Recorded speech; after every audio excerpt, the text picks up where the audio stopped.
So, PrimeinChina is a criminal, and not just a little criminal, he is a big criminal. And this is not the kind of person Chinese people want representing them. Yeah, I mean, no one fucking would want this guy representing them. He literally looks like a fucking albino pig. Oh yeah, not only that, he also raped rotten dog corpses, but I'll get to that in a second.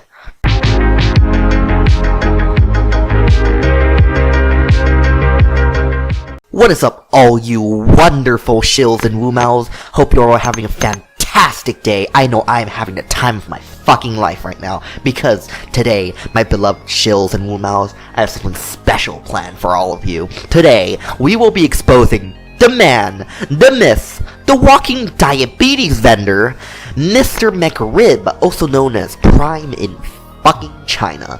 So, without further ado, grab your government-issued Wumao computer, grab your specialized shilling mouse, and let's get right into the juicy fucking shit. So, as you know, Corey went to China, like, about 4 years ago, and stayed there about 3 years, but here's the thing that nobody fucking told you. He actually came to China to escape court.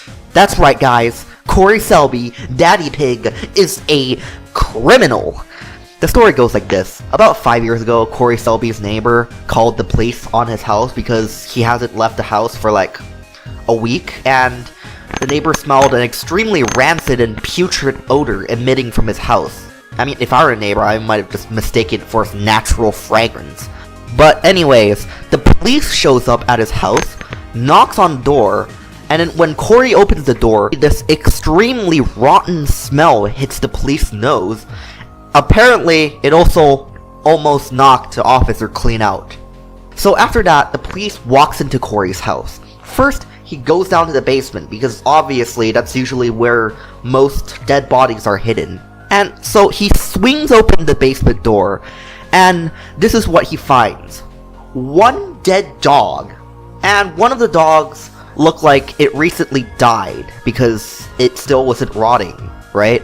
And then there was also another dog that was still alive, but starved so fucking much that it had no more energy. It was just lying there, okay? Like a dog, okay? I have a dog, and I treat it as my own family member. Okay, I treat it as basically an equal at this point. So seeing that shit, it physically pains me, okay? And hold on, there's actually more to the disturbing ass story that I haven't got to yet. Stay tuned. So after that, the officer realized that the smell was not coming from the basement, but in fact coming from upstairs, where he sleeps. And get this, right in Corey's bedroom, you know, the place he fucking sleeps, it's a third dead dog. However, this one's rotted so away that there were literally maggots all over it. Like, Jesus Christ. So yeah, it turns out all three of the dogs were a victim of starvation. Yes, so him talking about Mao causing a famine to starve people to death is extremely hypocritical, considering he starved 3 of his dogs, 2 of which died from the starvation, okay? Now, here's something I don't get. When something died, and you're trying to hide it, why don't you just bury the corpse in the ground? I mean, he threw 2 of the dogs in his basement, and kept the rotting one where he sleeps every night. I'm starting to think that his sexual preference is dead dog, if you know what I mean. So anyways, after that, Corey starts to defend himself, which is pretty pointless considering the fucking situation. His excuse was that apparently these dogs were left there by his landlord. Yes, the landlord just came into the house, left 3 dogs that were starving to death, and told Corey not to remove the corpses because they were atmospherical decorations. So anyways, after that, he got sent to court, and his family couldn't pay the bill because they were poor white rednecks that can't even afford a few $1,000s. So after a long trial, he pleaded guilty And since there was no bullet hole or anything indicating that he killed the dog himself, they didn't really put him in jail because of that, which is pretty fucking stupid because I would have just thrown him in jail and eaten the key or something like that. So after that, they sentenced him to like, I think it was a year of community service at the local animal shelter, which that's a really fucking light sentence because I would just thrown him in jail, as said before. And apparently he couldn't even handle that because he fled to China. Now, personally, I don't know what China was thinking letting him in because, first of all, why would you let a rotten dog corpse rapist into China? Okay, I don't get it, CCP. This is where you completely fucked up.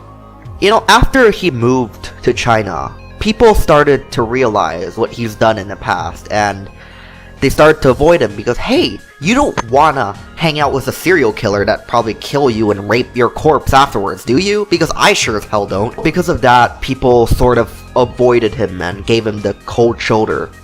And it's reasonable why they did that. So, anyway, he stayed in China for 3 years.